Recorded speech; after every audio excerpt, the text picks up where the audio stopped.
Hey guys, it's Law with Hollywood First Look, and we're here on the black carpet for the Mighty Nein. Now, let us embark on our first look. I saw a YouTube comment that was really funny. It's like Vox Machina was the Avengers. These guys are the Guardians of the Galaxy. So what can you tell me about this team of misfits that's going to be good for, like, you know, those longtime fans and newcomers to discover? Well, so we've tried to rearrange the story a little bit so that A, it makes a little bit more sense, but it'll keep you on your toes if you think you know everything about the Mighty Nein. And if you've never watched a fantasy show, if you've never known nothing about TTRPGs or D&D, this is the perfect set for you because we've got characters that are visually interesting and that dicks are flying everywhere. We're conjuring crazy stuff and it's violent, it's interesting, and really it's not a group of heroes like you said. They are a little morally gray. I would say they're a little messed up. So you want to see how they're going to like work together. Are they going to grate together? Are they going to push and repel off of each other? And that's really the fun dynamic that they share. We want to make sure that the critters, the OG fans, the ones who got us here, we want to make sure that they are satisfied. And so all the characters, the places, the moments that they expect, we have to pay those off. But after that task is done, it's anybody's game, baby.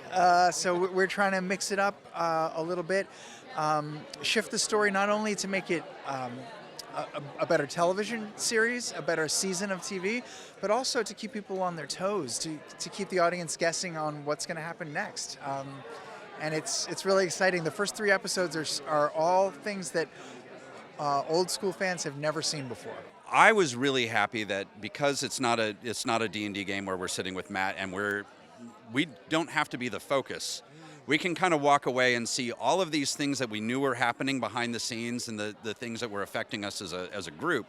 We now can actually, like even longtime fans can be like, oh yeah, that was happening. Like we can actually like show them the larger world moving around them, not just from our perspective. So it's really we get to tell so much more of the story. I can't believe we got away with what we did with this show, both with the dick jokes, so many dick jokes, and then this show goes deep and dark, and people are gonna this could easily have just been a movie or a TV show, and it happens to be an animated series, and that's the vibe that we brought to it, and I think I cannot wait for people to see it. I'm actually a very firm believer, you know, especially as a creative director for Critical Role, always been a firm believer that a good story should be able to translate into any medium, whether it's a comic book or a novel or an animated series. So hopefully, no matter what you choose, like what's your poison of choice, there is a way into Critical Role for anyone. The Mighty Nein animated series is very much a culmination of a lot of the cool lessons that we learned through Vox Machina, as well as an opportunity with trust from Prime Video to take this series through longer episode lengths, to give us more time to sit with the world, to sit with these characters, to start a story from before they've even met, so you get to watch their stories converge as we begin to reveal and unveil Exandria to you in a way that is filled with mystery and intrigue, trying to ride that line of overwhelming and welcoming. And so this is the perfect time and the perfect opportunity to dive into this world for the first time and be enveloped and fall in love with this incredible landscape of Wildemount, as well as these characters and all of their colorful, chaotic personas. I think it's so cool that on top of like the voice cast, you guys are being credited as executive producers on all the marketing. What does it feel like to also have ownership over this animated show, over this campaign you've already dealt with before? It's so rare as actors to get to have control over anything. Yeah. It feels wonderful. I mean, to have something that's a story that we all own together And have created together.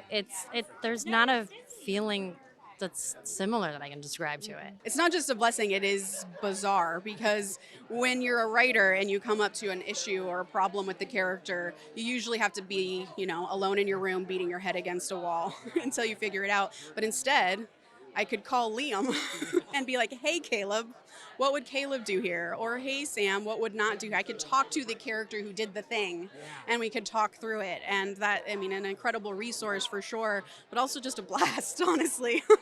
We're in the writers' rooms. We're looking at the art. We're looking at design. We're just, it's very rare that you can have everybody on something like this where we can be such a resource for every single person involved in the process. And I mean, really, Sam and Travis are definitely like the engines of getting things done, because this is like what they've always wanted, and we're like they're the ones who really want to like be in every round of it. But we're helping with anywhere where we can be and show up and just help inform.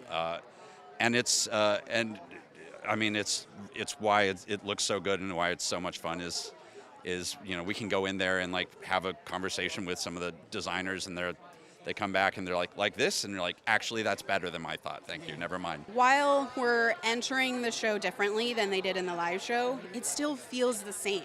It somehow encompasses the same emotions that you feel, the same ride that you go on in the live show, even though technically the plot points might be a little bit different than you expect, and that honestly surprised me in a very good way. I'm so grateful. I joke, but it's not joking, that this is actually just my attempt to get my friends to finally watch the Mighty Nein, because when I tell them that it's 4 hours per episode, they definitely tap out.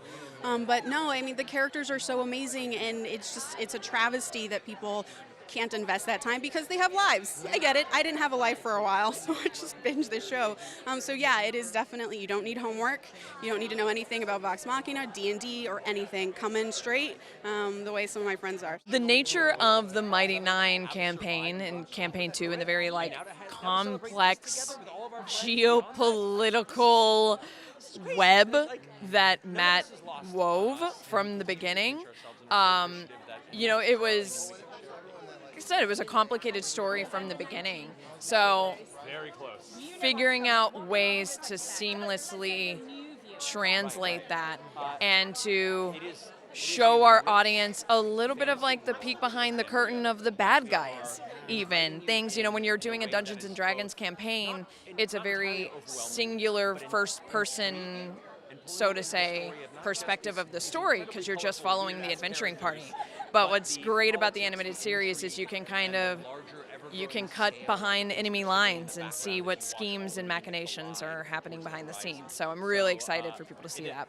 I cannot express how grateful we are and this is just an extension of the community support. If our Kickstarter for Vox Machina hadn't have done what it did, it wouldn't have shown people that, one, maybe it's okay to let us creatively drive something because we understand it and our community knows what they're looking for. And so with our partnership with Prime Video, they've been very gracious in letting us be the creative drivers, which doesn't always happen in this industry. And time again, it's shown that sort of collaboration leads to a better product and expands the audience for it. And so with Mighty Nein in particular, it's just wild to be sitting in the room with so many other creative collaborators and to meaningfully protect this, though there's not really anyone to have to protect it. I say meaningfully guide it in a way that feels earnest, that feels unrestrained, and feels true to something we all created together. There's that meme online about Hugh Jackman playing Wolverine till he's 90. Do you think Critical Role will exist till you're 90? Oh boy, I sure hope that we get to do this as long as we want to and are able, whether that means playing the game, whether that means voice acting, whether that means writing, or more and more, whether that might just mean finding new voices and finding new creators and sort of giving them the tools and the spotlight to shine. I think that's what we're all really excited about too, is giving new people a chance. Does 6 go well with 9 in your opinion? That's the best pairing. Anything's better than 6 going with 7. I'll tell you that much. Always. 100% so well together. The perfect combination. It really is the perfect combo. Every time. Inevitably, and the other direction, but yeah. So the internet says. I mean, and they're never wrong. They're never wrong. Not once. In my experience, the two numbers pair quite well. Sometimes they pair a little awkwardly. Sometimes the numbers at a distance look better together than they are actually in practice, but I find, you know, in the right mood, in the right place, those numbers can indeed fit together quite well. Like a poet. Thank you, man. I appreciate you, man. Thank you, buddy.